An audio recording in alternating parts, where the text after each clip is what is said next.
demonstrated their most serious response level. After an outbreak of a new type of viral pneumonia in central China. The disease COVID-19. World health officials this morning are reporting the first coronavirus death outside of China. Italy has the coronavirus officially hitting the U.S. Here's what we know.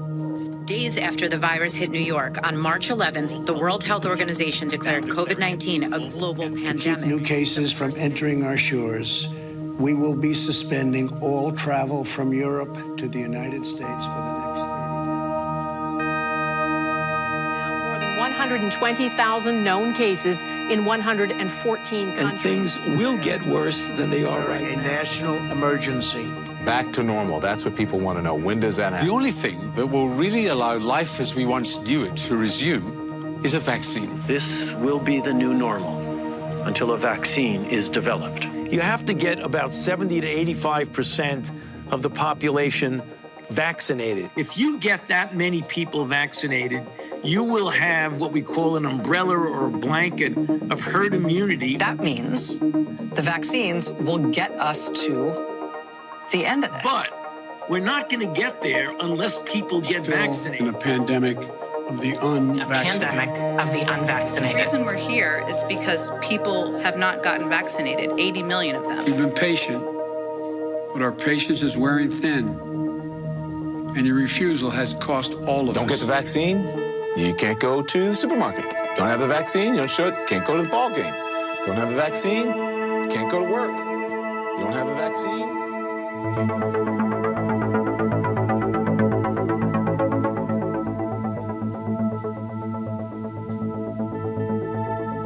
The absurdity of what we lived through it's really unfathomable to me. The world went mad. They went completely mad, but they went mad because of unrelenting propaganda and censorship. None of it made any sense. Children playing instruments inside tents, wearing masks, and they're blowing into horns. Like, you go to a restaurant, you wear a mask, you take it off, and you eat and you breathe. None of it made sense. A lot of this started with fear, right? That's how they got people to comply. And I was frankly shocked. And they wore the masks, and they stood 6 feet apart, and they stayed locked down in their house, and they took the shot. Yeah, I'm ready. That was easy. Friends star Jennifer Aniston is cutting ties with people in her life who are unvaccinated. We have to stop coddling the morons who will not get the shot. When are we going to stop putting up with the idiots in this country and just say, it's mandatory to get vaccinated? F them, f their freedom. I want my freedom to live. They are all snowflakes and cowards and idiots and losers. I just want to say to all of you cowards out there, don't be such a chicken squat. If you're willing to walk among us unvaccinated, you are an enemy. The persecution worked, and people that I knew that I thought would never get a vaccine ended up getting a COVID shot. For those of us who got the vaccine, we know, look, now I can stand here with my mask off and have this conversation with you. A vaccinated person gets exposed to the virus. Vaccinated people do not carry the virus, don't get sick. We get to herd immunity from a vaccine. The virus does not infect them. The virus cannot then use that person to go anywhere else. That's how you get to herd immunity, not by letting everybody get infected. People are believing the information that they're being fed. They're not questioning it. They're trusting the sources, where it's coming from, and those sources are not to be trusted. And, prior to COVID, I trusted those sources. It's a shorter list to tell you what was true than, to tell you about all the lies. Everything was a lie about the vaccine, about the masks, about the tests, about the lockdowns, about school closures, about the safety, about the efficacy. The government was lying, the media was lying, and they're still lying. They're telling us the unvaccinated are dying in hospital. They're telling us the unvaccinated are spreading this disease. Everything we were told was a lie. There were so many lies during COVID. It was just wave after wave after wave. All these things that don't add up. So there's only one thing left for us to do. We need to get a bus and get back out on the road and find out for ourselves what is going on. Because only the people will tell us the truth. We knew that from the last bus. So it was time to get back out again. So on the first bus, we started to sign the names. So we were honouring the people that had been injured or killed by vaccinations. And these were approved vaccinations on the first tour. So they would sign the names on the bus and it would fill the bus up. I think that bus had been incredibly important in uncovering the extent of vaccine injury. So we went to Children's Health Defence and said, we need a bus. And they said yes. See the bus for the first time? There it is! There she is.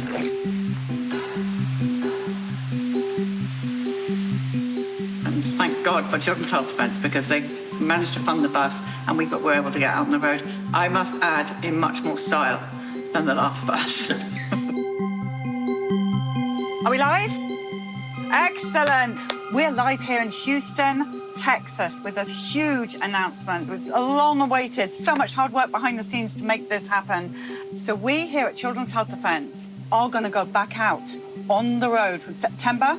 We are going to push on through and speak to every single one of you. What have you been through? We are Children's Health Defence. What have your children been through COVID? Through all of the issues that we've had over these last few years, we want to hear all of your stories. So the first thing we did was we turned up at an event, and it wasn't the beginning of the tour. It was just a little surprise visit. We are live at a secret location. I cannot tell you where we are. There were droves of vaccine injured. So that's when I was thinking, okay, we really are going to go out there and hear just tons of COVID or vaccination injuries and death. You are now going to see who is going to be our number one. Come on in. Tell everyone who you are. My name is Ernest Ramirez. I'm the father of Ernesto Ramirez Jr., and I'm honored to be here with you, Polly. We're thrilled. Children's Health Defence unanimously shows you your bravery, the way you speak out about your son. Tell everybody briefly, we do know your story, but there may be some watching that do not. What happened to your son? Well, being a single parent, I was concerned with the COVID, and they lied to us, said it was safe and effective. So we went to get the vaccine, and 5 days later, after his first dose of Pfizer, he died suddenly. He just collapsed.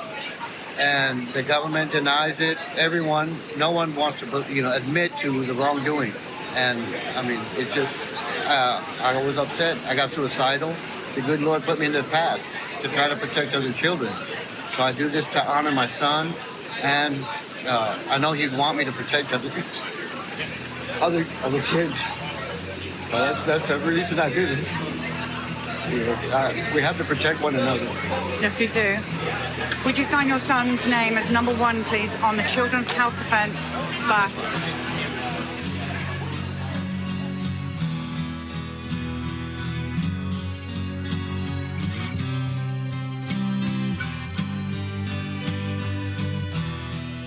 We filled it up, quite a few, I don't know how many, 20, 25, just from that small visit of COVID deaths and injuries. We went back, we got the bus ready, and we were ready to go. We set the tour, we had it all figured out where we were going to go, and we officially launched. So everybody, we will be live on chd.tv. Sign up for the bus alerts, and we'll be going live tomorrow with stories. We're on the road, we're going out. All right? Yeah!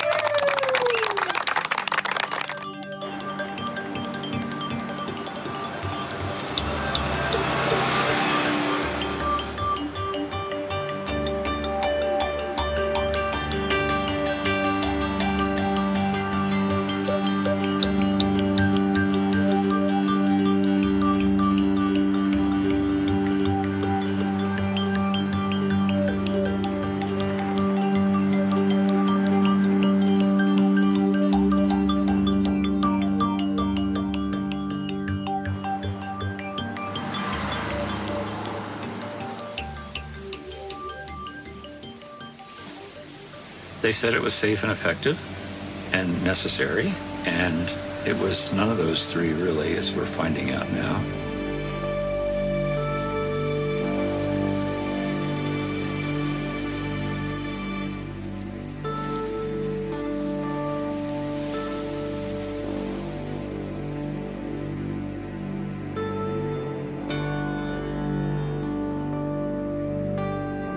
So after you get the shot, you're told to go wait in a chair for about 20 minutes. The lady's like, Natalie, you're free to go. And I was like, no. I said, no, I'm not. I was like, my heart rate is, sorry.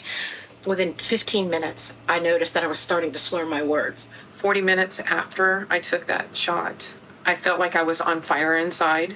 Like fire from within. Like my skin was on fire from head down to my toes. Kind of if somebody's pricking you with little knives all over your body at the same time. My knees started buckling. I couldn't stand up. I fell to the ground and I went unresponsive.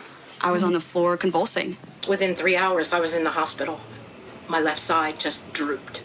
You could see my whole left side of my face would droop. I still can't smile. And then I started having a seizure. Have you ever had seizures before? No, I'm previously healthy. My blood sugar was over 1,400. My organs were failing. They told my husband I wasn't going to make it. You know, they were like, how long has she been diabetic? And he's like, never. Like, she's not a diabetic. My throat is tingling and I'm covered in hives. She says we can't give her intravenous Benadryl. We can't give her intravenous steroids because it will stop the vaccine from working. Well, I asked him, well, should I get the next one? He said, yeah, either that or die from COVID. You gotta be kidding me. I just had a stroke. That following morning, I had the worst, most irritable pounding in my head. Bah, bah, bah. Shaky, weak, uneasy, shortness of breath, random chest pain. My memory was shot. Short-term memory, long-term memory. A couple of days later, I had tremors in all 4 of my limbs. My talking was just all crazy. I was very disoriented and dizzy. Come to find out, they think it was a mini stroke. And then from that day on, so this is a week, 7 days after my vaccine, I was having 3 or 4 seizures every single day. I was getting hospitalized like every other week because of my chest pains. I left there 9 days after being admitted with a non-working pancreas, on steroids, on beta blockers. Chronic inflammation, demyelation, polyneuropathy. I have tinnitus, heart palpitations, tremors. Tremors, you know, my chest was burning, dizziness. I had Guillain-Barré, postural orthostatic tachycardia syndrome, pericarditis. Myocarditis. Myocarditis. It's a inflammation and damage of the heart muscle known as myocardium. This inflammation can reduce my heart's ability to pump blood. It can also cause chest pain, shortness of breath, and rapid or regular heart rhythms, which fits perfectly with what I was experiencing back in California and even now. It was just crazy, the craziest symptoms. During my menstrual cycle, I have huge clots that I've never had before. A long blood clot in my sinuses. This is the bottom of my lung that is filled with blood. That's the day. Yeah. Every time that I see a specialist or see someone new in the health or medical field that acts as if they're trying to help me and figure this out, they just push me off to the next person. And I've already reclotted once. Those are my eyes. This is a huge tumor, about huge, the size of a softball behind my eye. They said it was the most aggressive cancer that they've seen, but got bounced around from hospital to hospital because nobody ever seen this type of tumor before. It's usually found in little kids and also dogs post-rabies vaccinations. Interferon is one of the most important chemicals that many of our cells make. There's a type 1 interferon, and this particular spike protein from this virus decreases that interferon, which, when that spike protein is present, those cells suppress that interferon, and now it can't recruit your other immune cells to fight off important things like cancer. I'm David Rasnick. And what are your qualifications? I have a PhD in chemistry, and I've worked in the pharmaceutical biotech industry for 20 years, and I've worked since then over 20 years in cancer research. Normal cancers prior to a couple of years ago, for as long as we've known about cancers, are slow. It takes to develop. Blood cancers, typically a few years for blood cancers, and decades for solid tumors like colon cancer, breast cancer, and things like that. These mRNA and DNA vaccines, these genetic injections, are devastating the immune system. We know that's happening already, But now we're seeing a consequence of that devastated immune system. It's an acceleration of tumors that were probably already in you to begin with, were benign, probably go away on their own. You'd never know you had it. But once your immune system is really, really depressed, now these things can develop rapidly. Not only that, but the spike protein itself binds to certain families of genes in our body that suppress cancers. It's a whole family of genes called P53. And there are several studies showing that this spike protein can bind to that tumor suppressor family, and then that tumor suppressor family can't function properly, which allows cancers to take off. We're destroying their immune systems to the point where they can't resist the cancer, and the cancer cells are now growing like they are in cell culture. They don't have anything impeding their ability to proliferate. I reported to VAERS right away in May. And again, you're just it feels like you're just a number, and it's just a data collection. It's not even a follow-up to, see if you're okay. They get to judge. They get to judge whether or not this is my new normal, and this is what I have to fight every day. This is better than what I was before. She was in the bed for basically a year before she could actually talk and be present, because it was so bad. I mean, she would have anywhere from 15 to 30 mini seizures throughout the day. Yeah, starting to go into one. Are you having an episode right now? Yeah, of course, yeah. Do you need me to stop filming? Nah, yeah, I'm okay. I'll be all right. What else am I supposed to do? I know. Sorry. This is the life that I have now. I can't even have my grandbabies. Babysit my grandbabies. Sorry. Is he okay? Yeah, he's fine. Just flaccid. No, his head is sonic. I can't push it back. And this is too Moderna. Yeah. So this is not a quality of life. It's when you start thinking, okay, how do I end my life? Life's different. We're fortunate, blessed that Tim is alive and, doing as good as he's doing today. And they credit that really. All of the doctors had one thing they agreed on, and that's because he was in such good health before he had the shots. I went from, squatting with a bar and 45s on each side and playing college softball to my physical therapy was me sitting on a table trying to lift my leg up. I spent 31 months sitting in an infusion center getting IVIG, that's intravenous immunoglobulins, just where I can do my everyday living. My life will never be the same ever again. It took driving away. I'm a professional photographer, and that creative niche in my brain still doesn't function at all. I just want to find someone that will help me get well and try to live the best life that I can with my family and my children. And this is about your sister? It is about my sister. Okay, tell us what happens. Take us back to when this occurred. And unfortunately, the story's really short. That's it. She takes the shot. 10 days later, she's dead. Her daughter got her heart starting. This is the hard part.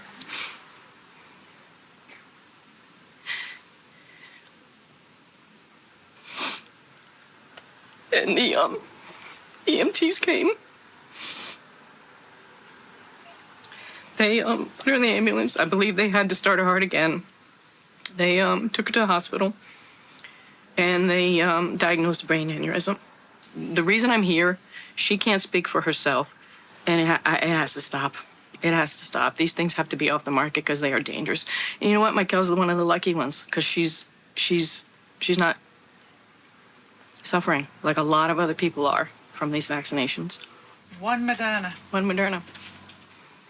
My son, Victor Samoas, he was killed by the Pfizer vaccine. He only took one shot. He took it on April 20th, 2021.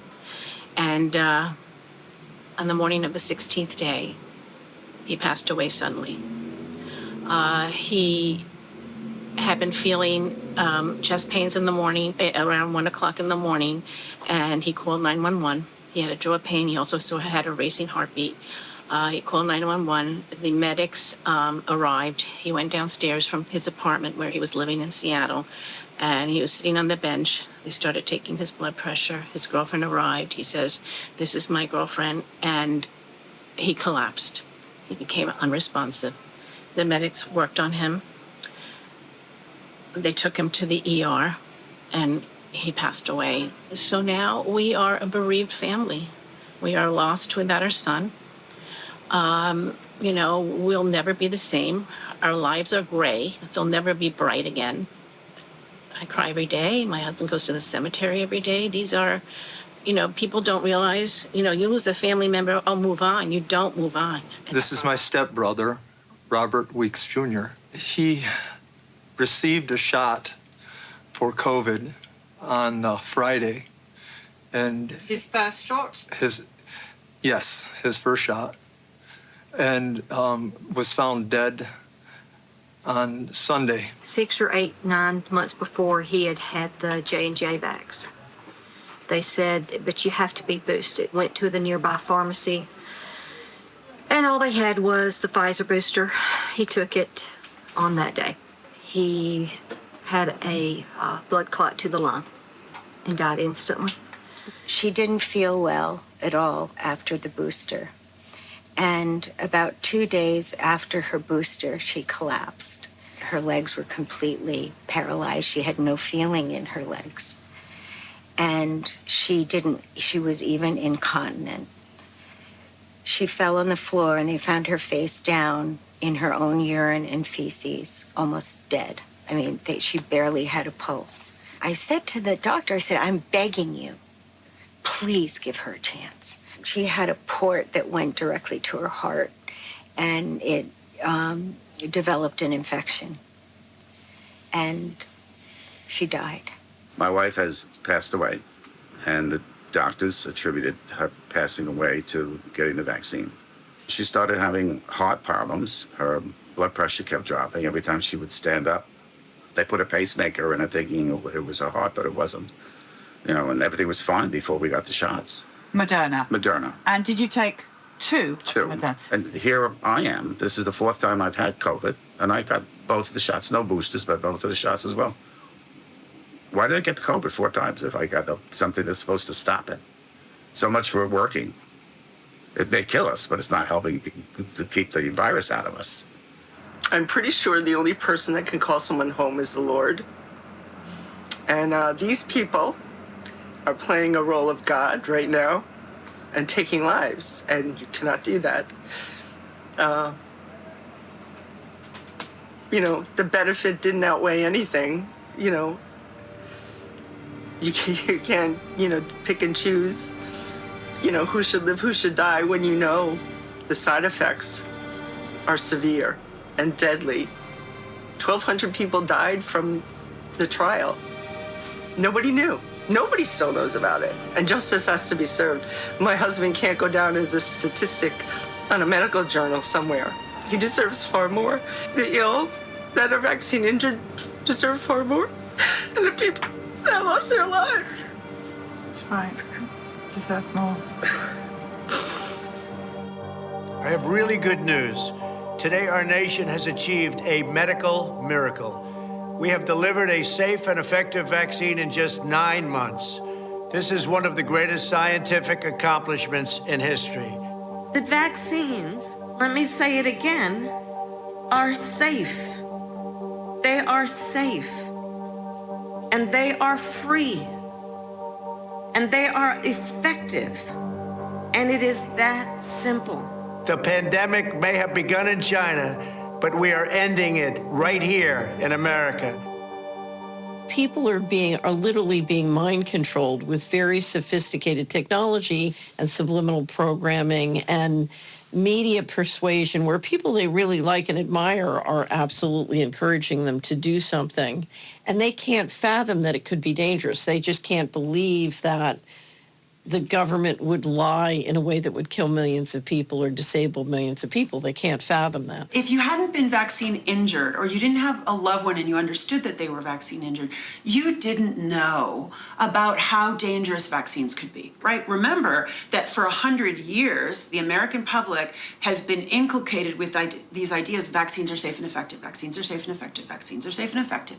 And the information about vaccine injury had been censored for a long time. Most Americans and most people around the world would have had no idea that if you got a vaccine, you could become paralyzed, you could have a stroke, you could have a neurodegenerative injury, you could die. Most people would not enter into their consciousness that it could be that severe.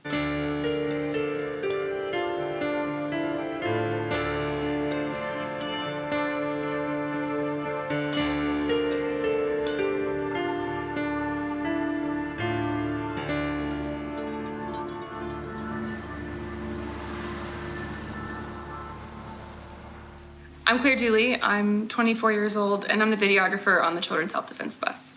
Hi, my name is Caroline McGrady, and I am the outside manager for the Children's Health Defense Bus. I was expecting a lot of COVID vaccine injuries, I think, but what I didn't expect was the hospital protocol deaths. I remember the first week I came on the bus, I was just sitting there in shock. At first, when we were listening to these stories, it was easy to isolate it to the specific hospital. But once we kept traveling and hearing the same exact story, we were absolutely shocked. And it wasn't just one, it was all. Like, all of the hospitals were doing the exact same thing. They all came on, they all told the same exact story, and all these commonalities started rising out of it. But whenever one person after the next, after the next, after the next comes in and says the same exact thing, you really start wondering, did these people really die of COVID?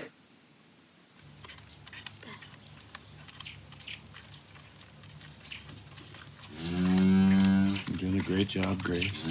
Grace had Down syndrome, as you know, and she could do everything. She could public speak, she played violin, she could read, write. There's nothing she couldn't do. Oh, you're doing great. I taught her how to drive a car. She deer hunted with me. I'm driving this car. What happened that Grace ended up even going to hospital in the first place? Yeah, that's maybe the most important question.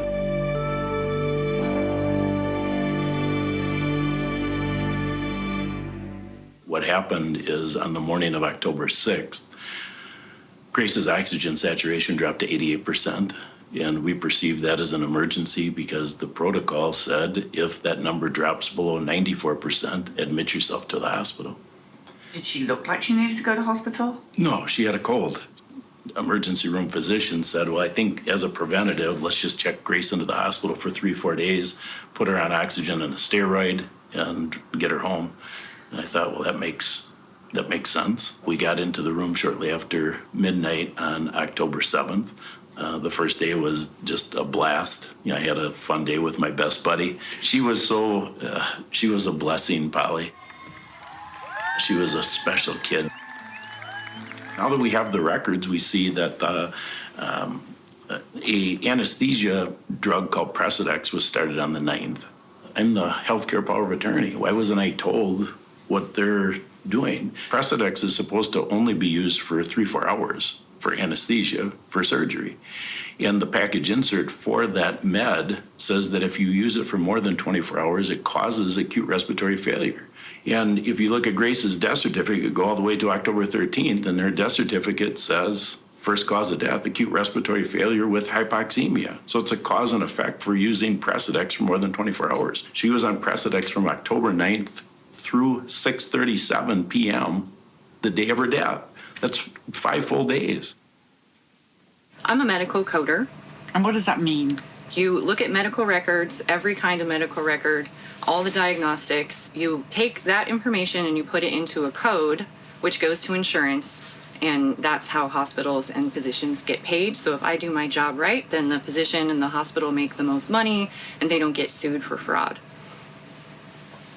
I worked the ER during the start and height of COVID. I would hear patients come in if they'd have COVID, They weren't sick enough to be admitted, but sick enough to get maybe some treatment. I knew doctors were doing steroids occasionally just to help with some of the respiratory and coughing. But I would hear doctors say, sorry, there's no treatment. There's nothing we can do for you. By probably August or September, we started to see the waves of patients coming in with this respiratory illness. Even then, because I think the hospitals were trying to avoid overcrowding the system, that we were not admitting patients like we should have. And so I think that was kind of the first look into how we could have done things differently, because these patients still had respiratory symptoms, but they were not severe enough.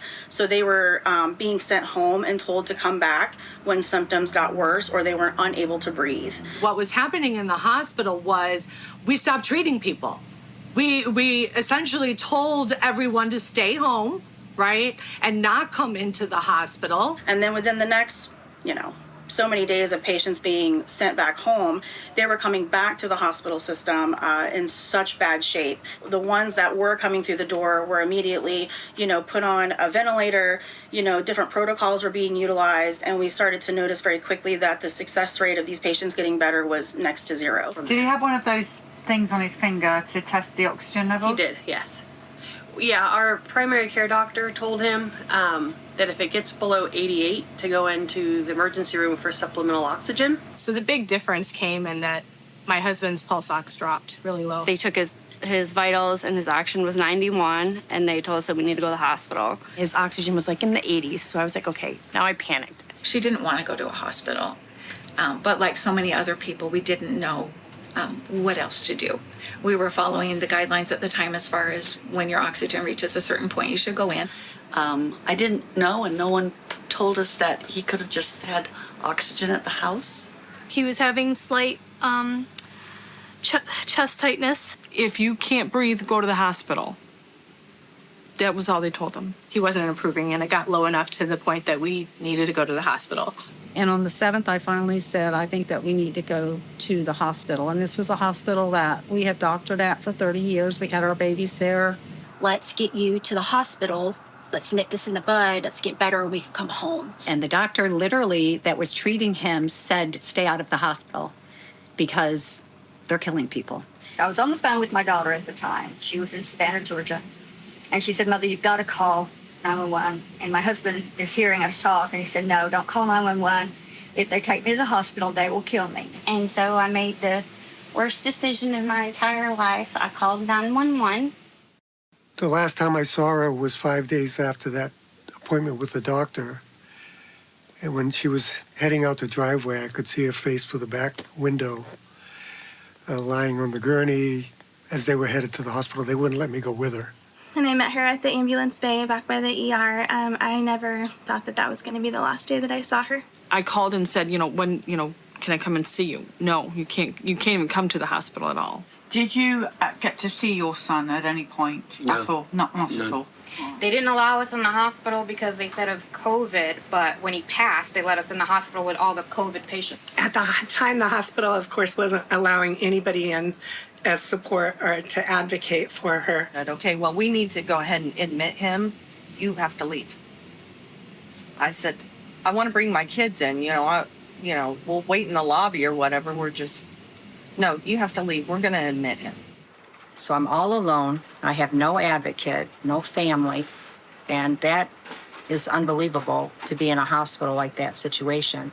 Yeah. And you weren't allowed to have anyone there. And you might be sleeping, you're feverish, you're weak.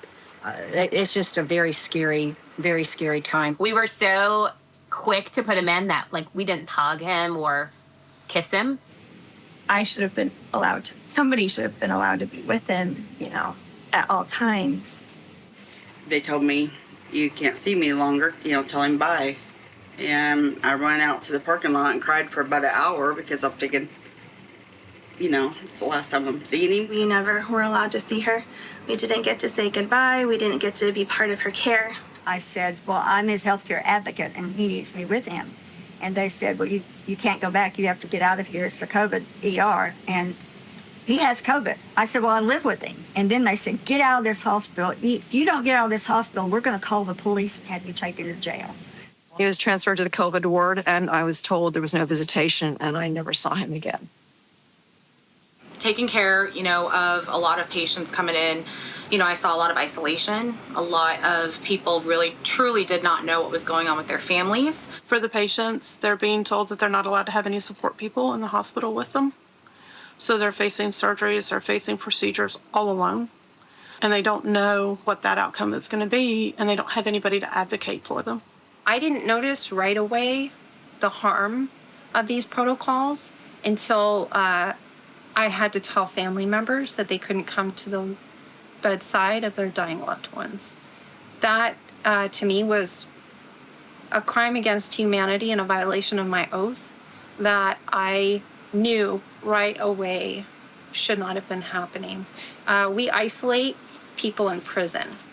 We put them in the brig when they've done something wrong to torture them. And that's what I felt like I was being forced to do when I had to tell my patients' family members when they couldn't come into the hospital to be near their dying loved ones. Nobody contacted us for a while. We kept trying to call, kept trying to call. My one sister's the only vaccinated one, and they would only talk to her because they didn't say this, but she was the vaccinated one. On the healthcare proxy, they had my information, and they wouldn't communicate with me. They were just going through my mother and my sister. He asked to talk to his wife. The nurse said, I'll have her call you. She called back in 2 seconds, and they said, he can't talk. He doesn't want to talk. And so for about 10 days, he went without any word from his family at all. Let me have my phone back. I need to text my family. And so I text my husband, oh my God, they've come in to put me to sleep and on the ventilator. And I could tell I had no choice. I don't know how I could tell, but I could tell. And I couldn't swing my legs out of the bed and get out of there, to be honest. I don't think I could have by then. So I told my family, please find out, please pray for me, I love you all. And so I said, can I wait for a reply? Because she grabbed my phone again. I mean, she was adamant about getting this phone out of my hands and getting it in a closet in my purse. And she said, no, there's no time. So she takes my phone and she turns it off because I saw that emergency, like when you swipe it off. And she put it in the closet. They hadn't given her water all day or food. She was like, water, I need water. She kept repeating that, and they refused to give it to her. Oh, no, she's not going to get water. Well, what do you mean, no, she's not going to get water? No, she's not going to get water. It's the protocol. Why was she not allowed water? Well, they said it was the protocol. They said that it was because she had COVID, that COVID patients don't do well with fluids. She was in the hospital for 10 days. She was never fed. She was never bathed. She was never turned. Yeah. On the 10th day, they decided to try to feed her. Well, then Mikey, his son, took him some lunch, probably around noon, some food. And he said what she brought him for breakfast was still sitting on the security guard's desk downstairs. He was hungry. He was thirsty. He was texting his wife he was hungry. He was thirsty. They did not care. They stopped food 5 days before the vet because they know that what they were going to do. I don't know if they fed him. He wasn't fed. He received no nutrition. The only fluids he was getting was through an IV. She wasn't getting water. She wasn't getting food because I would beg them for water every day. We didn't know. We brought her for care, and she was murdered. You can't survive on 13 and a half cups of water in 11 days. It's not possible. The ones that are still able to text their loved ones are asking for water. I need water. Isn't that one of the first things you do when someone's sick, is hydrate them?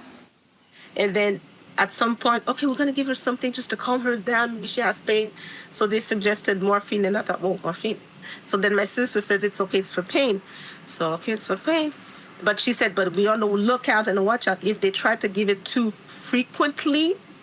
And then if they increase the dosage, then there's a problem and an indication that they're trying to expedite the patient's death. So she's a hospice nurse. Yeah. Lorazepam, which is a benzo, fentanyl, which is an opiate, propofol. They administered fentanyl, and the amount of drugs that were being pumped into his body, I knew. We found out after his death that he was given tons of antipsychotic medication. While he was in there, he was on medication that sedated him. None of this was asked to us as his family. Fentanyl morphine. He was literally on Precedix when I look in the medical records. You're only supposed to be on that for 24 hours. He was on it, I believe, his entire stay. 70 different medications that I counted. 30 different other drugs in 13 days. And then he would get anxiety. Well, why did he get anxiety? Because you just told him he's probably going to die. So they use that as an excuse then to get them Ativan and other anxiety drugs. Fentanyl, they hit him on propofol. Had him on fentanyl, propofol. He was on sedatives, paralytics, and he was pretty much like that for 9 days. He was sedated. They gave him Ativan a few hours before they ventilated him, and that's around the time he got the Ativan is where in his records that he has notes that they, were saying he's unaware of the risks to be intubated. So I don't know how you can have informed consent if you're drugged. And so then I told her I wanted him to have ivermectin. I wanted them to do the FLCCC protocol. And she said, I don't know what that is, but we don't do it. And I said, what do you do? And she said, well, we give remdesivir. And I said, well, do not give it to my husband. And she said, why not? And I said, because it kills people.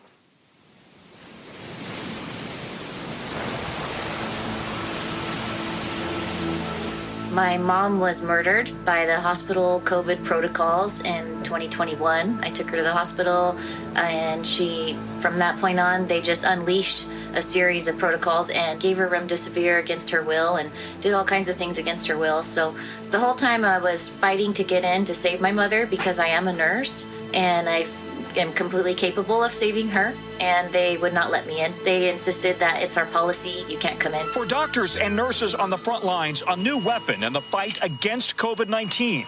An antiviral medication proven effective in clinical trials. Dr. Fauci announced the breakthrough at the White House. The data shows that remdesivir has a clear-cut, significant, positive effect in diminishing the time to recovery. This is really quite important. When I dropped her off, I said, make sure you tell them not to give you remdesivir and that you just need oxygen. So when she got to the hospital, they put 2 liters of oxygen on her on just a simple nasal cannula, and her SATs went up to like 95%. So I was like, okay, she's gonna be fine. She just needs oxygen. She'll be there a couple days and then she'll be better and she'll come home. They gave her remdesivir at 2 in the morning that first night that she was there. And then I didn't know about it and she didn't know about it. And then 4 days go by, she keeps getting remdesivir and neither one of us know about it. And then on day 4 is when she completely declined. And when I called that night, I said, what are you giving her? They named off all these medications and then they said remdesivir. And I said, why are you giving that to her? She told you not to give that to her. And they said, well, it's our protocol. My heart sank. I knew at that point my mom was gonna die. And so if they had just given her oxygen like she said in the beginning, she would still be here. The combination of remdesivir and being intubated, definitely. I mean, we're talking about Sedatives. And sedatives, setting them up. These patients many of them were intubated and put on remdesivir. They had developed kidney failure from the remdesivir fairly quickly, and 80% of these patients never made it home. After a few doses, it'll cause kidney failure and liver failure, and you fill up with fluid, and then you're sentenced to a respirator, and then you end up in the morgue most of the time. And they said to my husband, the only hope is remdesivir and a vent. And I was like, no, that's not happening. I said, you gave me a terminal diagnosis. I would like the right to try ivermectin and hydroxychloroquine and budesonide. And I want my priest to be allowed to come in here to give me my final sacraments. No to both. And they said, I will let your priest come in if you agree to remdesivir. So he negotiated. And I said, get the priest in quick. Get the priest in very quick. He came the next day with first thing, and gave me my sacraments. He blessed the room. And I knew that if she got the spiritual uplift from that it would give her the strength to move forward no matter what happened. Did they give you more remdesivir then? Just the 1 dose. I never feared dying of COVID. I feared being murdered in the hospital at that point. They gave him remdesivir, but not just 5 days. They gave him 10 days worth of remdesivir, even though he had known kidney issues. I found out what he was on. They said remdesivir. I said, take him off immediately. That doctor promised me that he took my son off that medicine until the last day. And then he said that his kidneys were closing down. And I said, I thought you took him off. And he said he was on the full dose. A few days later, they started telling me that they're watching his kidneys closely. And I was like, well, why are we watching his kidneys? You know, he didn't go in with any kidney problems. Did you give him remdesivir? And they wouldn't answer me. We started prescribing it, and the hospital had a protocol about remdesivir. They knew that it caused kidney damage. We had a dialysis machine running all the time in the ICU because of the renal failure. People would come in with normal kidneys and then end up in renal failure. That could have been remdesivir, it could have been renal injury from dehydration and lots of things, but protocols, it looked like protocols because it was so consistent. It was consistently happening. We had several new dialysis patients admitted to our clinic who had been hospitalized with COVID. And they were told in the hospital that COVID had shut down their kidneys. But by that time, I was pretty savvy and I knew what was happening. They were getting remdesivir, the drug that some nurses call run, death is near, and that was shutting down their kidneys. COVID itself is not a kidney disease, but remdesivir causes kidney failure. In animal trials, a third of animals receiving remdesivir had kidney failure and then organ failure. My patient seemed to decline after remdesivir, especially after more than 2 doses. They all ended up with kidney failure within a few days. Were you with her when she died? In the last 15 minutes. They finally let me in the last 15 minutes. My mom was beautiful. She was 6 feet tall. She was about 180 pounds, redhead, curly hair, vibrant. And then when I got there, she had been completely stripped of all her dignity. Her hair was matted. She was laying in her mess. If I had been there with her, I would have taken care of all of that. I would have stayed with her in the hospital the entire time. In viral illnesses, you want to start an antiviral as soon as possible upon first symptoms, within the first day or 2 or 3.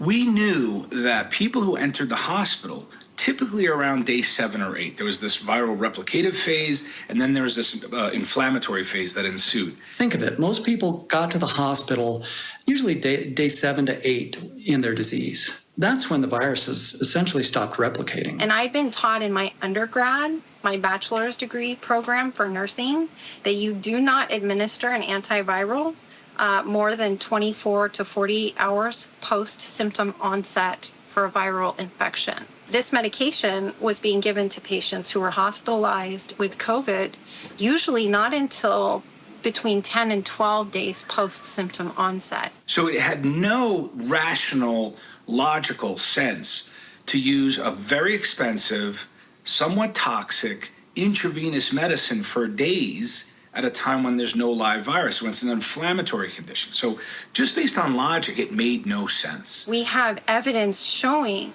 that the administration of antivirals more than 2 days post-symptom onset causes more harm than good. The risk-benefit analysis does not correlate. The moment she went in, they started her on remdesivir in the emergency room. I had written, even before we went in, like, get oxygen, get vitamin C, get all of these different protocols, get steroids, get antibiotics, whatever you need, but no remdesivir, no intubation. And that was the very protocol that they wanted to do. This is our policy and our protocol, and this is the medicine that works the best. They immediately put him on remdesivir. And as soon as they put him on that, everything started to go downhill. They gave me an IV dose of remdesivir every day for 5 days. I got sicker and weaker and sicker and weaker. As soon as he gets remdesivir, within 24 hours, everything starts plummeting. The page of his medical shows that he got 2 doses of remdesivir and 2 doses of baricitinib, the generic for remdesivir, in 1 day. So technically 4 doses in 1 day and 2 more the next. And all his symptoms he needed oxygen. That's all he needed, oxygen. Quote, he texted me this. They have to figure out a reason to keep me because his oxygen was okay. His numbers were okay. And the reason was remdesivir. This was an experimental use product. And I knew that each one of those doses was over $3,000. Are COVID patients worth more to hospitals when it comes to money? According to Section 3710 of the CARES Act, hospitals are reimbursed by the government an extra 20% for each hospitalized Medicare patient. So they're incentivizing hospitals to use toxic drugs which kill patients. There was a huge financial gain for the hospitals when these patients would die early into the treatment, and they were dying within a day or two of being on these protocols. But you know what?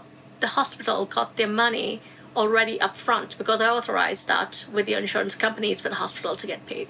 Any patient that was admitted that had a COVID diagnosis, they got a 20% bonus for that. If they were put on remdesivir, that was a new technology, and new tech codes can apply for an additional 20% bonus in payment because of the risk of an unproven technology. Medicare pays hospitals based on a diagnosis-related group code, or DRG. Every patient is given one when they're discharged, and it accounts for what they were diagnosed with and treated for. There's no COVID-19 specific code yet, but PolitiFact, a nonpartisan fact-checking website, says the average Medicare payment for patients with similar conditions was $13,297. For more severe cases like use of a ventilator and longer stays, the average payment was $40,218. On top of that, the new Federal CARES Act says Medicare will pay an additional 20% on top of the original DRG. They will get the lump sum payment. So the faster someone dies under that protocol, the more money the hospital will make if you look at just the economics of that. You know, if they stay the full 2 weeks, well, they will make less money. If the patient is able to die faster, you make more money. Back up a little bit, because remember there was a 3-month lockdown that starved allopathic medicine, big medicine, of any money for 3 months. And so then they became desperate to be able to make budget in any way. And so you have the multi-layered incentives for a diagnosis of COVID, for an admission of COVID, for a treatment of COVID, a death from COVID is financially incentivized. Those perverse incentives mean that people that didn't even have anything to do with COVID, they were never in the hospital with COVID for the first place, we're going to give you a diagnosis of COVID. Probably seen it on social media, a claim that hospitals are falsely tagging patients with COVID-19 to make more money from Medicare, which is funded by your tax dollars. Well, when they went from you had to have symptoms to get the PCR test, there was hardly any patients that had it. And then when they switched to now it's readily available, the CDC says that every hospital can do their own testing. And so we brought it in-house, and hospitals didn't have to send it to a different lab and wait a week to get the results back. Then we could do it all the time. So then 80% of our patient population became COVID positive, whether they had symptoms or not. A hospital Medicare patient with pneumonia without COVID is worth about $7,700 to the hospital. But with COVID, that reimbursement jumps to over $9,200. A Medicare patient with acute respiratory distress syndrome requiring a ventilator, without COVID, the bill, $34,000. But with COVID, that Medicare patient now worth almost $40,000. I got very upset when I brought the test up, and we started running hundreds and thousands of them a week. We were having sometimes up to 30% were positive, and the crossing times on these, which means we had to run them for long times before we could even detect this virus, quote unquote. And so people were being thrown into the hospital with something that was very likely not true. You know, you have to wait 10 days after the first test before you do the test again to make sure you're not positive. Well, tests were being done on people who were positive every day, and all those numbers were being sent to public health as new numbers, even though it's from this one same person. The other thing that went very wrong is when I would report a negative test, they would send me 5 more samples to run. And I said, well, I've already done it. And they said, doesn't matter, keep running them. I had got to up to 10 specimens per patient per day to run. And what I couldn't understand, because in normal cases, you don't run things multiple times over and over, I realized later that they were fishing for positives. When you run a PCR test and you simply allow the machine to run all the way out to 35, which it does all the time, and then count any sample you want to that reaches a certain amount of amplification as a positive without knowing where zero is, then of course you're going to have this 60% false positive rate. The ones that were coming up at 38, 48, 40, 42 cycles were probably just garbage that was out in the environment. And the doctors would even put in the documentation, I don't understand this. It's like the patient doesn't have anything I can treat. I keep doing the PCR test. It keeps coming up positive, and they have nothing wrong, and that would happen. They would do like 6, 7, 8 tests, and it would be positive, but the patient would have nothing wrong with them, and the doctor would be really confused. Sometimes they would do 4 or 5 tests, and they would get a bunch of negatives, and then they would get one positive, and they would take the positive and then treat the patient for COVID. I watched people who came in who all of a sudden got a positive PCR test. When they ran their cortisol levels, they went through the roof. These people, and when your cortisol goes up, your immune system plummets. People were literally being scared to death. And they pressured people to get on ventilators too, because that upped the money count. The data shows that remdesivir has a clear-cut, significant positive effect in diminishing the time to recovery. There's numerous trials showing that it had no benefit at all. And the thing about the evidence base for remdesivir, if you separate out the trials that were done by independent, non-pharmaceutical industry conflicted investigators, you find no benefit. The only ones showing benefit are those with high conflicts of interest with the pharmaceutical industry. And what's interesting is the NIH panel of something like 23 so-called voting experts. I think something like 18 of the experts had financial ties to Gilead. So that's called a conflict of interest. That means, we're interested in the money and not in patients. The primary endpoint was the time to recovery, namely the ability to be discharged. Well, first of all, I'm glad you brought up remdesivir, horrible drug. I mean, unfortunately, I used it in the beginning because I didn't know any better, and that was with the accepted drug. But it was in November of 2020, the World Health Association actually put out a warning saying that the remdesivir was dangerous for liver disease and kidney shutdown. And in the U.S., somehow that was ignored. Remdesivir brought in $873 million for Gilead in the quarter. The World Health Organization, a number of doctors in an article in the British Medical Journal did say that they do not recommend remdesivir, and that is Gilead Sciences treatment that we know has been used in hospitals. Interim results from the trial now show that the other 2 drugs in the trial, remdesivir and interferon, have little or no effect in preventing death from COVID-19 or reducing time in hospital. This will be the standard of care, the standard of care, the standard of care.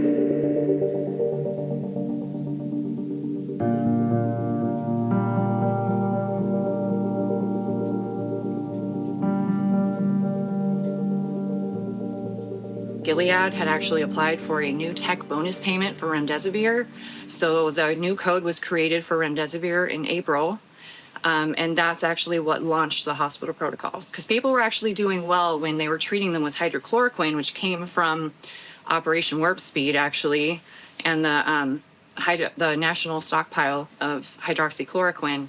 Hospitals got a free donation of that, like right at the end of March. And then 3 days later, a few days later, April 1st, the new diagnosis came out. The bonus for remdesivir came out, and it was like a line in the sand. We stopped azithromycin and hydroxychloroquine, and we went straight to remdesivir, where we got the bonus. According to the Journal of the American Medical Association, the bonus gives hospitals an incentive to use the medications because prior to COVID, hospitals were not typically reimbursed by Medicare for these expensive drugs. Remdesivir was originally developed to treat Ebola and received emergency use authorization from the U.S. Food and Drug Administration back in May. There were 4 drugs that were being tested for Ebola. Remdesivir killed more people than placebo, and the Data Safety Monitoring Board had actually stopped the study. Where literally 53% of the patients died in the failed Ebola trial and was repurposed. It was a failed Ebola drug because it caused more harm than good in the Ebola trials. It was still on patent. It was Tony Fauci's drug of choice. The majority of hospital deaths were actually caused by Anthony Fauci because his NIH put out protocols that if the hospital systems adhered to, they got bonuses, big bonuses, lots of money, $3,000 for putting an IV in of remdesivir. Boom, $3,000. But guess what? On top of the entire hospital stay, a 20% bonus. That could be hundreds of thousands of dollars. The data was so overwhelming that remdesivir killed patients more so than placebo. The drug had to be stopped. And this was published in the New England Journal in the end of 2019. It's almost inexplicable that we've made it the standard of care here, but you see how that top-down control in this country, these agencies were given inordinate power. It seemed like all doctors shut off their brains and just listened to directions from above without questioning, without skepticism, without resistance. And so you saw that drug being infused into every hospitalized patient, and it's absolutely absurd. There's no scientific basis to use that, no logical or rational reason why we should use remdesivir in every hospitalized patient. If someone has congestive heart failure, the lungs are filled with fluids. If someone has renal failure, their lungs are also filled with fluids because the kidneys and heart are not working well to get rid of this fluid. And they were putting them on these supplemental oxygens to just push oxygen in there. The ventilator was forcing oxygen in there, and that was collapsing their lungs.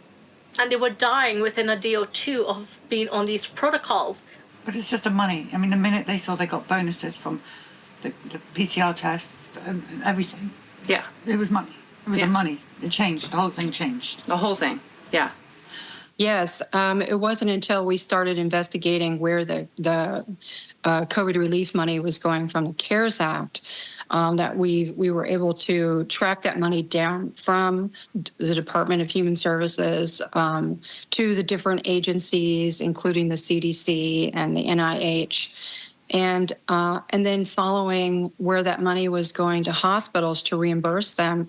And what we discovered first was that CMS issued a series of waivers that would allow hospitals to do things that normally they would never be allowed to do. In fact, if they did some of the things that CMS waivers allowed them to do, people could have sued them and just ripped the financial guts out of these hospitals. I asked a question. I said, what is the prognosis of a person if they get put on a ventilator? And he told me only 20% walk out alive.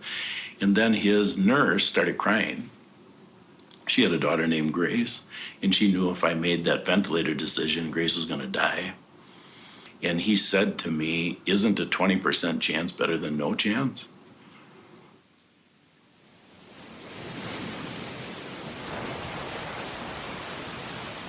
Ventilators, ventilators, ventilators. I didn't know what they were a few weeks ago. Besides the cursory knowledge, I know too much about ventilators now. We discovered through that research into the waivers something called DRGs, which are diagnosis-related groups. And that's how the hospitals have been billing. From the beginning, they were taught to bill those with the ICD-10 codes that was established just for COVID. Every single thing the hospital did to a patient was allotted a DRG. If they came into the hospital and they were having trouble breathing, then that diagnosis-related group was assigned, and X amount of money was assigned to that. Then if they were diagnosed with COVID, then another DRG was added and another allotment of funds to that. Sometimes hundreds of DRGs for every patient, and every one of them paid premium dollars to the hospitals. And, when people first started talking about, the hospitals would get paid X amount of money for ventilators, that was just sort of hyperbole for a while until we actually found the DRG that proved it. And that's when we found all the DRGs that paid out all the big bucks for everything they did to people, sometimes up to $1 million a patient. He was intending on her being ventilated because he knew that if she was ventilated, their hospital stood to gain money upon her death. She said, I want out of this hospital. You guys are killing me. I want out of here. They would not sign her papers to leave the hospital. They wanted her ventilated. They wanted her to die at the hospital. The third day in there, they put him on a ventilator. And my research shows that most of the hospitals got between $300,000 and $400,000 from the COVID funds for using a ventilator. So as I view it, a patient that is designated COVID will bring that hospital a medical administration between $1 million and $5 million. They tortured him for 71 days.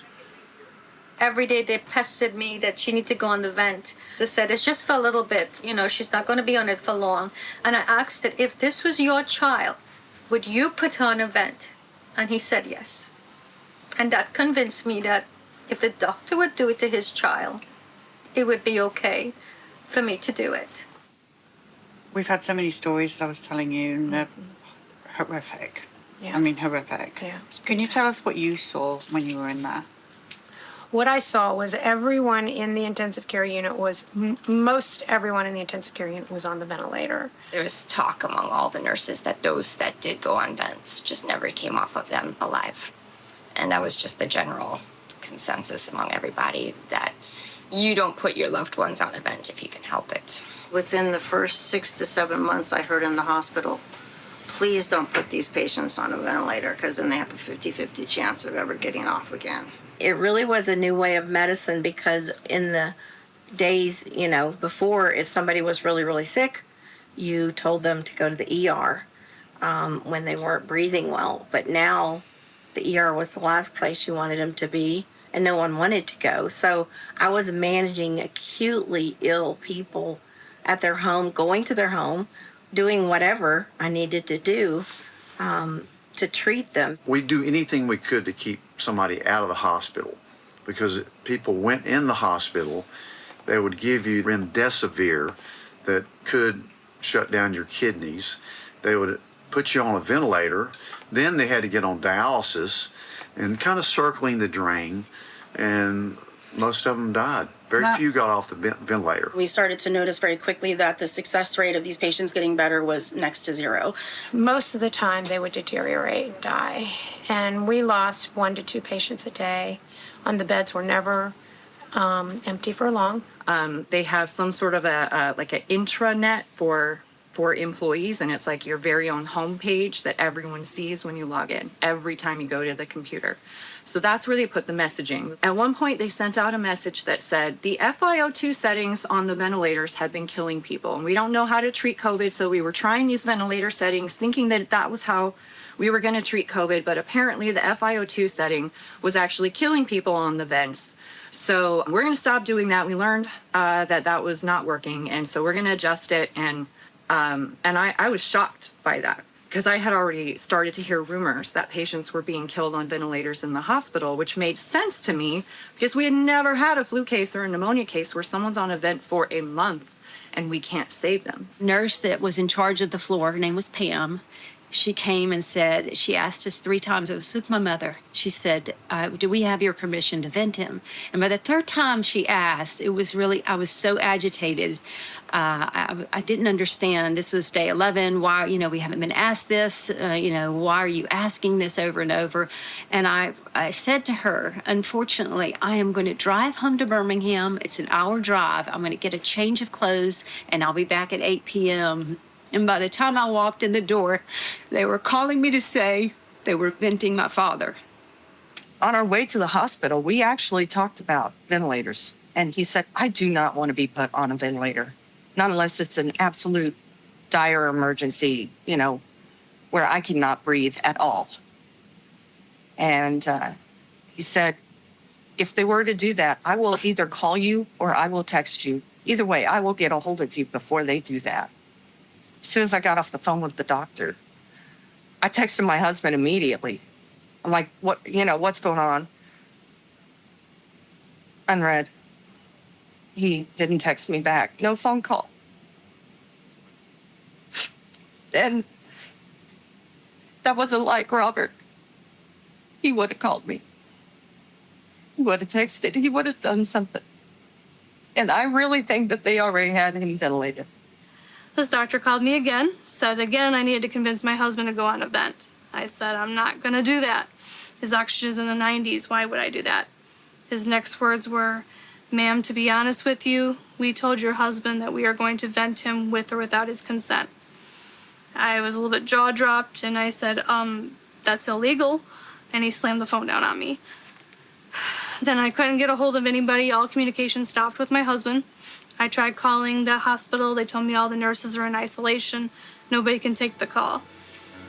2 hours later, same doctor called me back, let me know that he vented my husband 2 hours ago.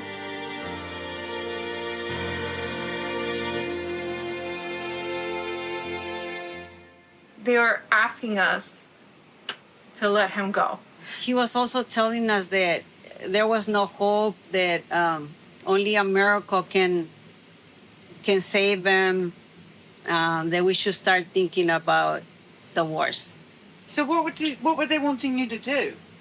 Think about that. What were you supposed to be doing? I guess to unplug him.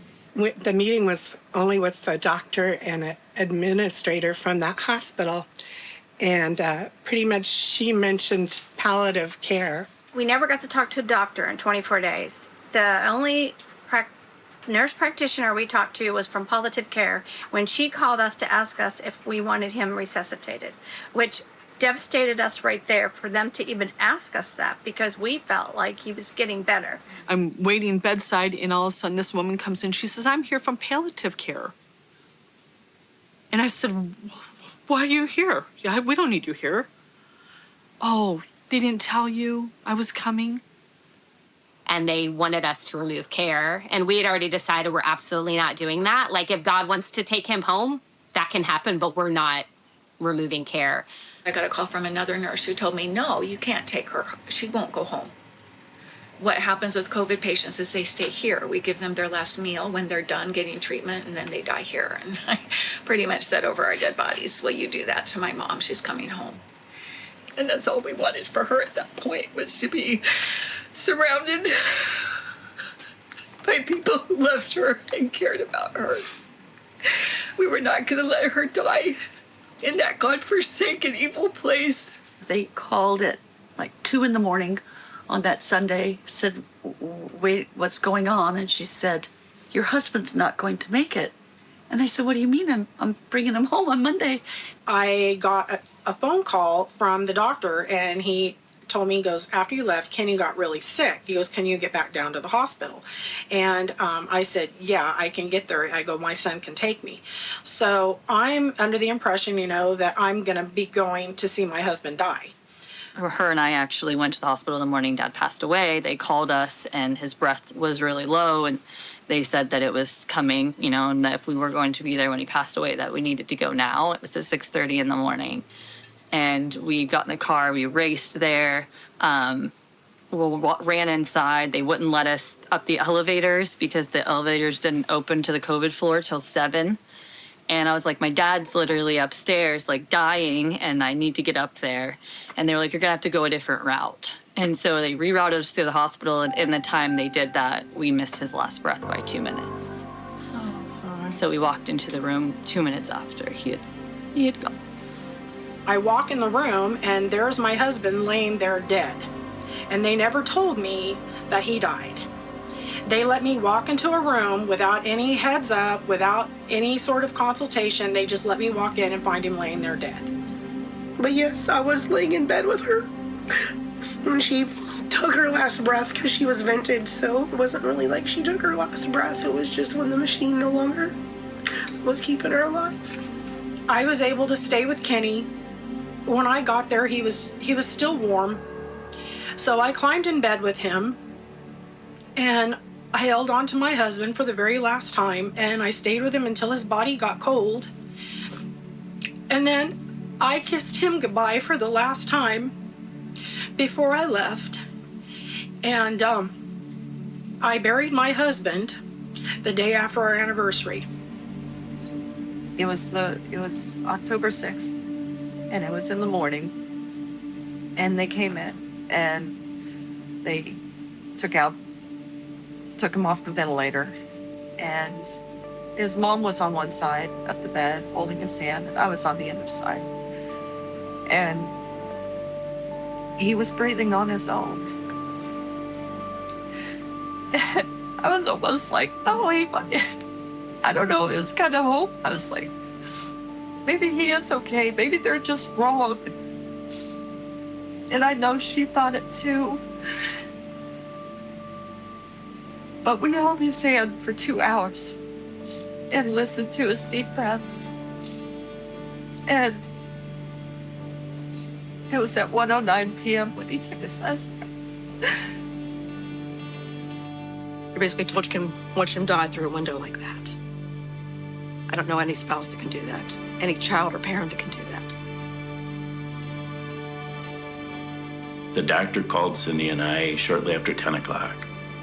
So he said, what did you decide relative to the ventilator? And we said, we're not going to give a pre-authorization for a ventilator.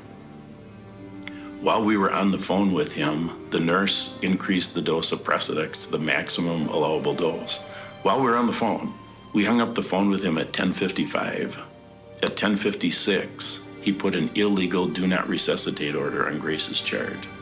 Jessica called us panicking. She said, Dad, Grace's numbers are dropping like crazy. I said, get the nurses in. She said, I've been trying. They refuse. So now we're on a FaceTime call. And so Cindy and I start screaming, save our daughter. And they hollered back from outside the room, she's DNR. We had no idea. So we screamed back, she's not DNR, save our daughter. No one would come in the room. And we watched her die in that FaceTime call at 7:27 p.m. on October 13th of 2021.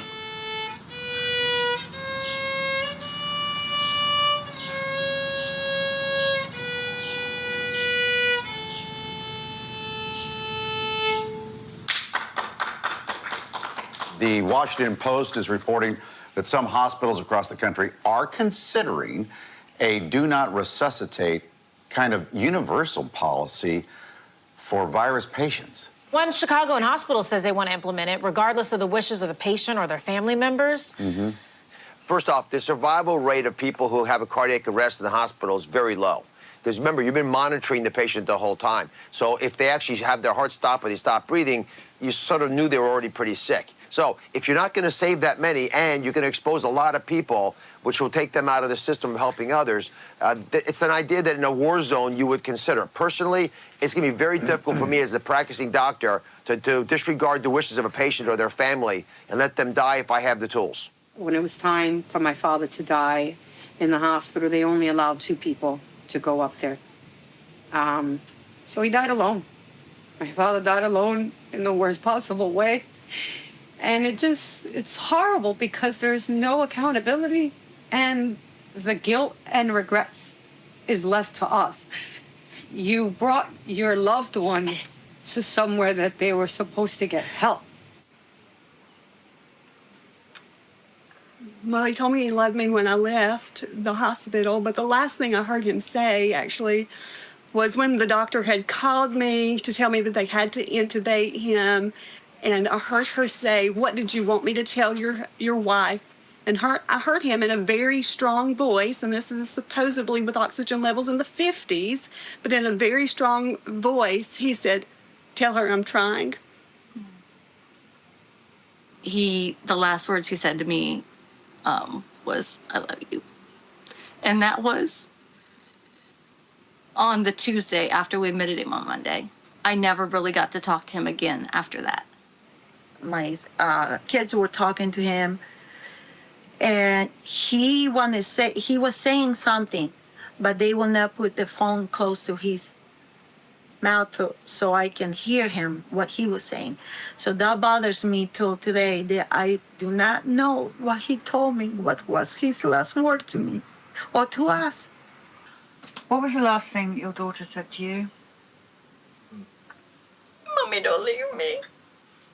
Mommy, stay. And I waited till she fell asleep, and I kissed her. They put me on speakerphone with my husband. I told him that I loved him, not to be afraid. And he said, I love you. He said, I love you twice. And that's the last I ever talked to him.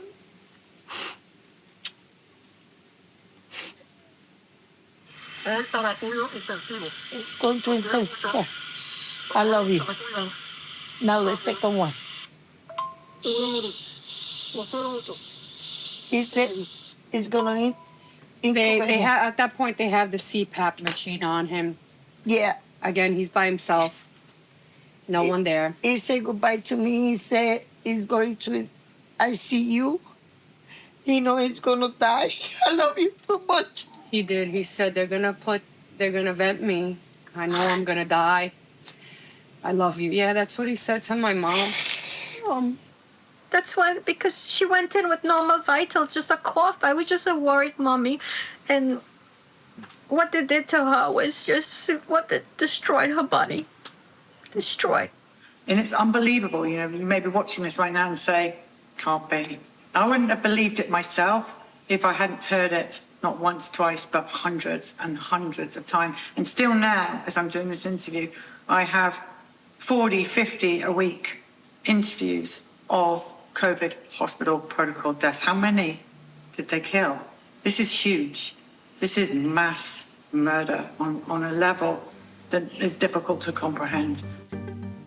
And then he calls me at 7:30 in the morning the next day, and he says, we have oxygen. We have an oxygen concentrator, 2 of them.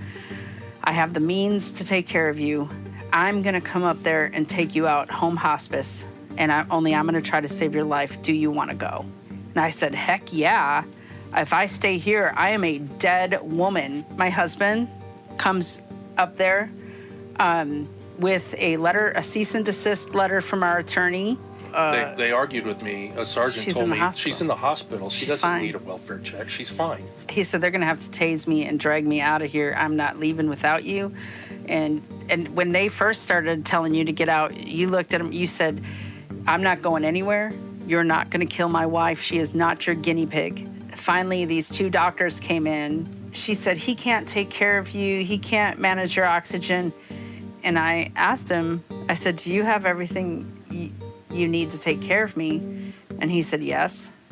And I told her, I said, I trust my husband, and I'm gonna go home with him today because I would rather die at his hands, him trying to save me, than be murdered at yours. And I wanna go home. And the police came in, and I told them, like, you're gonna have to decide today, am I a patient or am I a prisoner? There's no way people can watch all these videos, see this bus tour and all these people, and I mean, you're making it irrefutable that this is happening. I asked the doctor about ivermectin. He told me no, that it was not proven, and I already knew that there had been over 54 studies proving it worked. And we requested that we get ivermectin and hydroxychloroquine. The hospital refused. Every single thing that I asked for was denied. Every single thing. There were so many things he should have had that he didn't. We fought for ivermectin, we fought for so many other things, and they wouldn't do it for us. I mean, the second you mention ivermectin, it's crazy. You're crazy horse face, even though this has been approved on the WHO as one of the safest drugs. And then it said, do not administer ivermectin. Patient and family keeps asking. I said, please give her ivermectin. Please give her hydroxychloroquine. Please give her 10,000 milligrams of liquid vitamin C. This is what we want. My mom requested it. They refused. What about ivermectin? And he laughed at me. He said, no, we don't use that here. If you don't have hooves, if you don't wear a saddle to work, and if you don't stand in a field chewing grass, then ignore the noise on social media. Ivermectin. Ivermectin. That's a horse dewormer. The FDA reminding us all this week not to use medicine intended for barnyard animals. Here's the thing about the FDA. The FDA does not and never did practice medicine. The FDA determines how companies bring products and pharmaceutical agents to market and how they market them. What we do with them is 100% up to us, But ultimately, we are charged with, as the physician, to make the best choice for the patient in front of us, given our experience and our judgment. And we can literally do or use anything we think is essential and important and worth the risk reward for that patient. Ivermectin is an effective anti-parasitic that has been around for a long, long period of time. Never has more inconvenient science emerged than the science behind ivermectin and hydroxychloroquine, because both were off patent, safe, used for decades, ubiquitously available. And so it threatened everything that they were trying to do. You know, we saw how hydroxychloroquine and ivermectin and other treatments were vilified and made very difficult to obtain, where they were, for a lot of people, very, very effective treatments. But if you had an effective treatment, you couldn't have an emergency use authorized vaccine.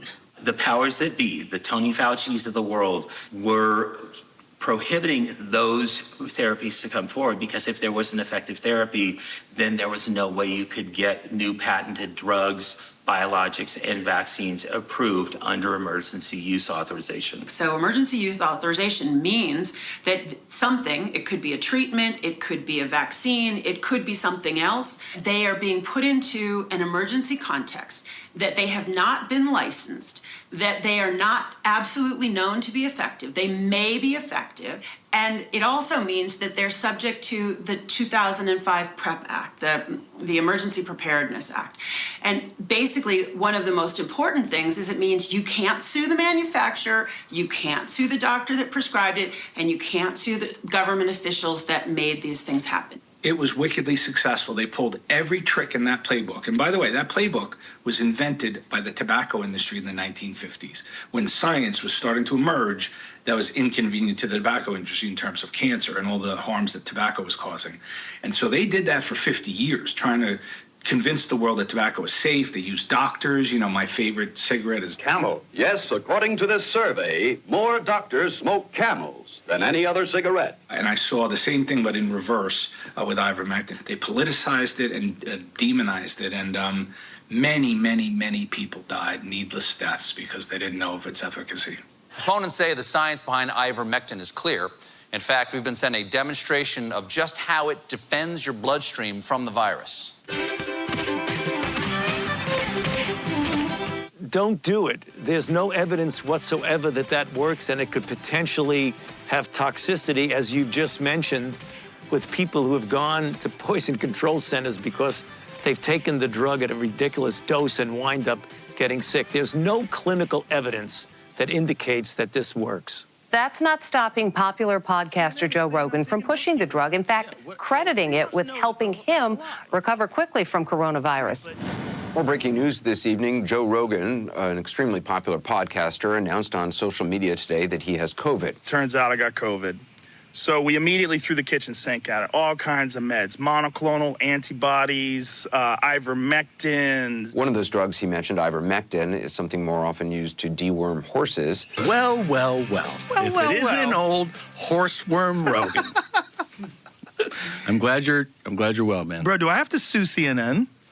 I don't know, do you? They're making shit up. They keep saying I'm taking horse dewormer. I literally got it from a doctor. Our chief medical correspondent, Dr. Sanjay Gupta, sat down for a 3-hour one-on-one with controversial podcast host Joe Rogan last night.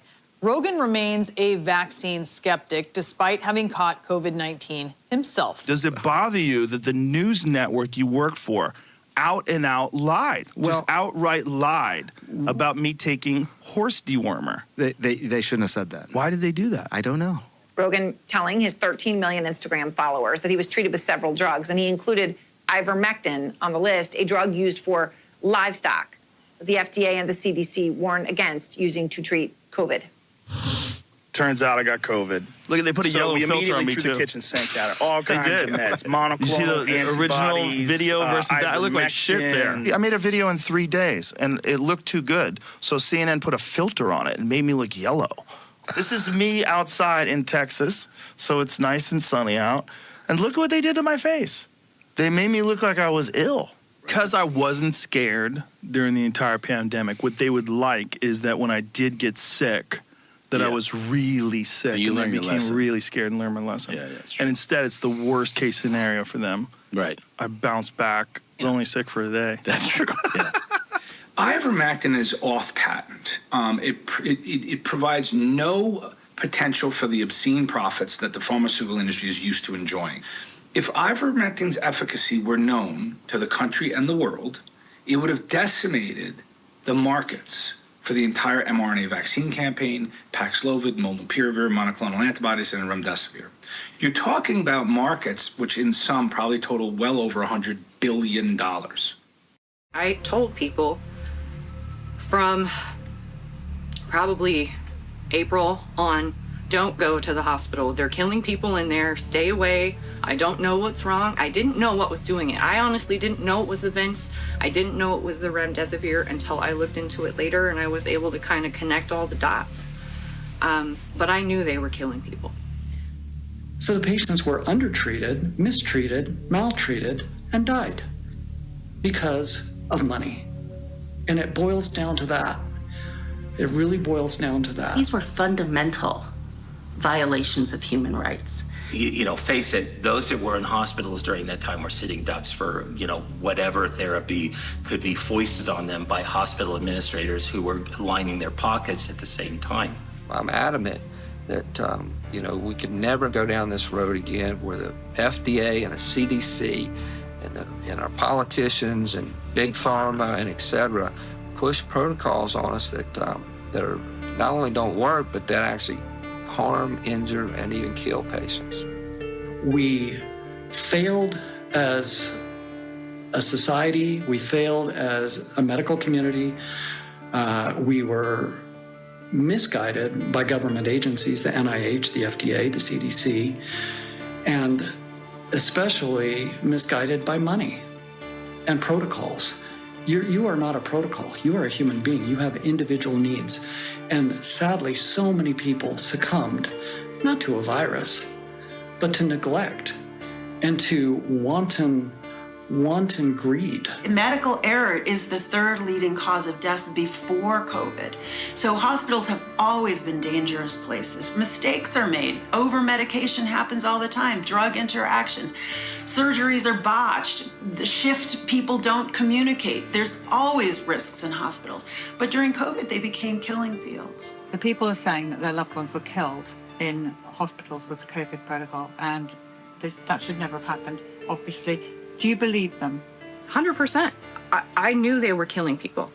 I knew they were killing people in the hospital. I would cry myself to sleep at night. Even thinking about giving my speech today, sorry, there was so much death. It was almost unbearable. Hospitals became the place where people go to die instead of the place where people go to get better. They separated newborns from their moms. They let people die alone without being able to say goodbye. They drugged them and they strapped them down, and people died without being able to say goodbye to their family. Some of them just got a phone call, and that had never happened before the COVID protocol rolled out in 2020. So yeah, when they say they killed people, I agree with them. Thank God for those brave nurses that spoke about the disgustingness that went on in the hospital, because they really validated what the parents and the people who lost loved ones were saying. Many lost their licenses. I'm told they would never work in the healthcare again because of spreading misinformation, but they were just telling us simply what they saw.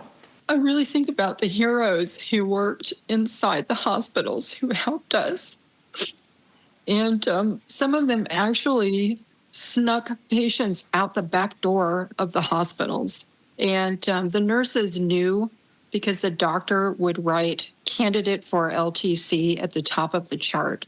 And they knew that that patient was going to be there until a COVID test came back positive. And that patient was going to end up on remdesivir and probably dialysis and a ventilator and would die. Medical professionals' hands were tied. Those that wanted to save lives were leaving the hospitals in droves. They couldn't do that. And I just made up my mind, you know, if we had any more COVID patients in the hospital, that I would treat them not with remdesivir, but with this Math Plus protocol. And so that's what I did on early December 21. We had 3 new patients that showed up, probably had the Omicron, but I decided to not give them remdesivir, and I was terminated that day. They have vilified nurses and doctors who stood up like me and reported the wrong and stood against these mandates. I can't remain silent. I feel that it'd be a disservice to my patients and to our fellow citizens. Now we are left with medical facilities full of people who don't have a backbone to stand up and do the right thing. I am very concerned for the future of medicine in this country because we have criminalized and disciplined all of the practitioners who were actually there to protect our patients and families. I was inundated with people for treatment. And when the first calls came, I heard God say that I was going to do this for his glory, and I was not going to take any payment. This whole 3-year thing was like a nightmare, but in my case as a doctor, it was really almost like fulfilling a calling because it needed to be treated, and doctors were not treating COVID. And that's really how I think I got involved, and I realized that, hey, this is your real purpose in being a doctor. Thanksgiving Day, 2022, a nurse called me from that hospital and said, I'm getting ready to take this patient down to X-ray, and I've instructed him to, when I leave him in the chair there by that back door, I'm going to conveniently forget his records, and I've called his family, and they're going to take him. He's going to go out the back door, and he's going to get in the car, and he's going to leave. And we are not going to know where this guy went because he needs to live. And his family picked him up, and they immediately took him home. And we had a doctor working in the area who treated him at home, and he survived. And that's the kind of heroes they were.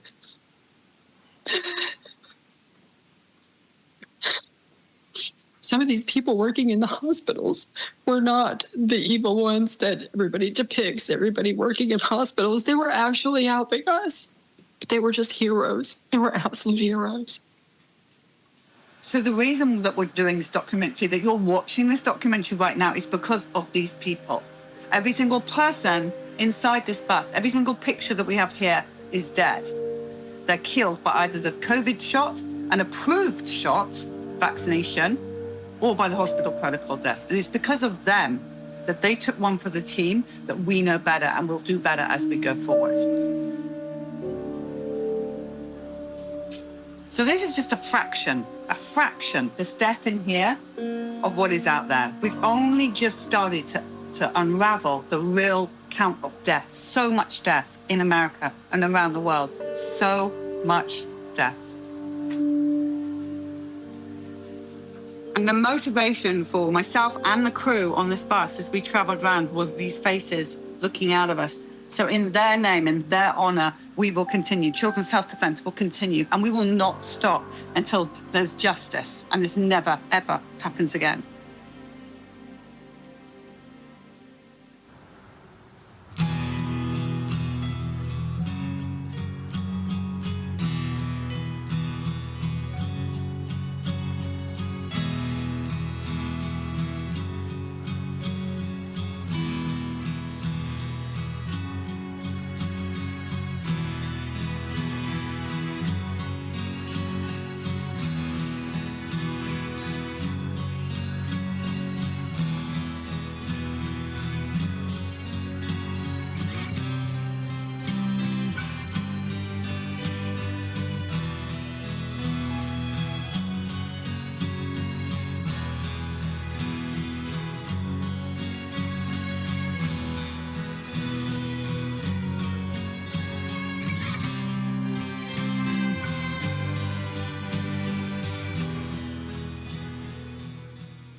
I found out a few months into the tour that I was pregnant. It's such a conflicting feeling because I have this great joy that's been given to me, this tiny little baby. And at the same time, I'm listening to people, you know, have these horrendous experiences of grief. And I think to myself, like, how can I have such joy and these people have had such misery in their lives? This is sad. Sawyer's story was so heartbreaking. I remember I was about maybe 4 weeks pregnant, 5 weeks pregnant whenever we met him, and the mom brought like his urn onto the bus and was sitting here. And she was so upset. I think they had actually tried for years, had finally had their miracle child. They vaccinated him. He passed away one night. Just the pain of that mother. She waited for years to have him. And I'm sitting there and I'm thinking, I've been given this gift. You know, I'm pregnant and I will not let Sawyer's death be in vain, you know. Like, no vaccine will ever touch my child. So it totally backfired on them, completely backfired on them, because what they've actually done is they've created so many anti-vaxxers, or whatever it is they want to throw at us. I have a visceral reaction to the way that we lived for those 2 or 3 years. But out of that came so many people who woke up. There was an awakening. There are people who are asking questions that have never asked questions before. More and more individuals in society are starting to wake up and are starting to ask really, really hard questions. The incidence of chronic healthcare problems in children is just ginormous. I mean, all kinds of chronic health issues. There's something wrong. There's something has happened which has changed the healthcare trajectory of our children. And you have to consider the vaccine. It's a huge profit center for the vaccine companies, and they just want to keep making vaccines for anything that they can, and they want to put it on the schedule. They've weaponized and legalized mandating of these vaccines, and poor children now, just to go to school, have to go through, you know, a battery of injections that many parents don't want them to. They know it's harmful. We now know that unvaccinated children are far healthier than vaccinated children. You know, my kids were vaccinated, and I never thought twice about it. And then along came COVID, where you actually start questioning things. And now I realize there's none of these childhood vaccines has ever undergone a placebo-controlled trial. We don't know how effective they are. We don't know how safe they are. And I certainly would give great pause, if I had my time again, great pause to vaccinating my children. Are you done with vaccinations now and no more? Are we done? Oh, absolutely no more. Any pandemic, future one? Any scaremongering? Any job? Would either of you ever take any kind of vaccination ever again? No. No. Do you think there is such a thing as a safe and effective vaccine out there? No. I'm skeptical now about most vaccines. That's I'm right. 69. I'll never take another vaccine. On a weekly basis, I see 4 to 8 people who have suffered an adverse event from the vaccines.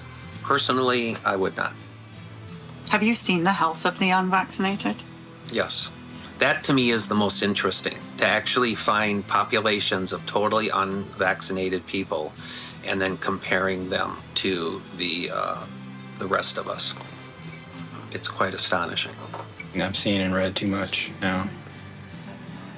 Don't think so. And wow, that's just since COVID began. Thank you. Well, welcome to our side. Thank you. Welcome to Saving Babies. We just had our first granddaughter, first grandchild. Yeah. Talk about giving a new baby, what would you do? We kind of feel like we were given a new You've just been baby. given one, yeah. Yeah, and like, please. So you're fairly new to all of this. My blinders came off in March of 2020 because of COVID, because of some of the things I was seeing. I live in a very different world than I lived in 4 years ago, that's for sure. I'm praying that our kids are heeding this warning, because that's one of the biggest regrets I have is ever taking a vaccine or allowing my son to be vaccinated. If I can't be transparent and honest and truthful with my patients, I need to get out of here. I'm going to go do something else. I'm gonna join him in the real estate business. That's where you are now. No, I'm not gonna sit there and lie. No, thank you. I told Loren, I said, the way things were going, I would rather deliver pizzas than continue in the same model that I was in, not harming a child. So. Make sure those pizzas are organic. Yes, gluten-free. Otherwise, we will be harming the children. Right. Is there anything that would make you take a vaccination of any kind ever again? They would have to kill me. Nothing. Nothing would make me take it. My view on vaccines has completely changed. If you were holding a newborn baby that was for you now, would you give your baby anything? They would get not one single childhood vaccine, period, full stop, end of story. They would be completely unvaccinated.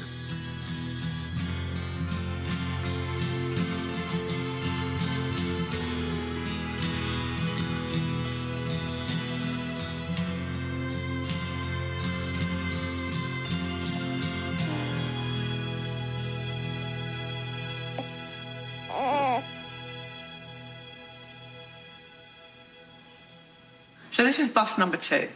Bus number 1 is full. Can't get another name on it. Bus number 2 is full. So how many buses is it going to take? Everybody needs to know what we have seen on the Children's Health Defense Bus. As I've said, what happened during COVID could not have happened without propaganda and censorship. And how do we overcome that propaganda and censorship? It's primarily through people not being willing to shut up. Silence is compliance. That's how they get us to comply, is by keeping us afraid and silent. It's so important to be telling women my age who are about to go in to getting married, to having children, about the dangers of vaccines. This is what happened to my father. This is what happened to my daughter. This is what happened to my cousin. We're trying to raise awareness. We're trying to remember the ones that we've lost in a way to honor them. By telling our story, we're hoping that we can prevent this from happening to other people. If enough people stand up and say, we did that the last pandemic, we're not going to do it this pandemic. We are 8 billion people against a few thousand control oligarchs. We will win this. We will be able to dictate the terms of how we want to live. This is such an important time for us to document this because the future generations need to know what happened. Time is now for us to join forces and go forward and fight this because we will win this. This human experience ties us together. But if you don't use your voice, then we can't, what's a choir? Beautiful voices singing together. And you need to add your voice to those other voices so those symphonic chords can reach more of humanity. People will listen if you speak in a kind manner. Use your voice for good in the world.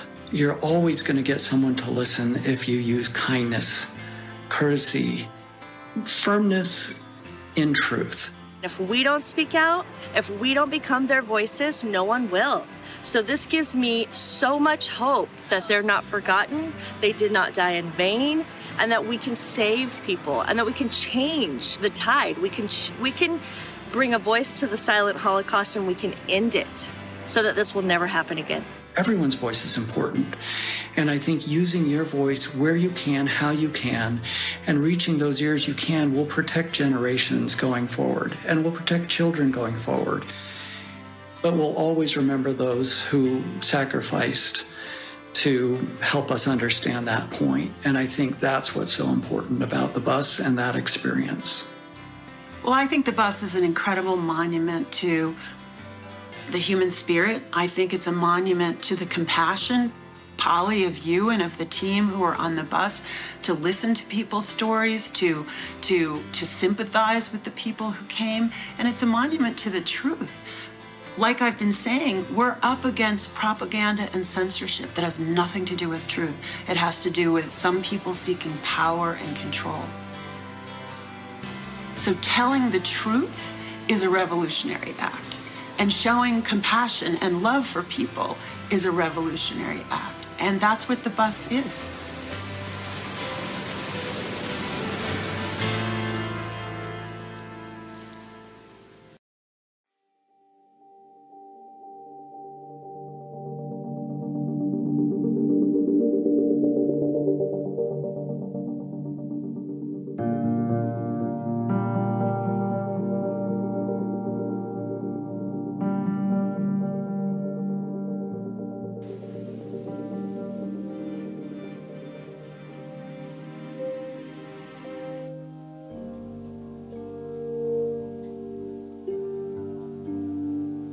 The scripture that I think every parent should remember is in 2 Timothy. For God has not given me the spirit of fear, but of power, of love, and of a sound mind. The power to rise up and speak your truth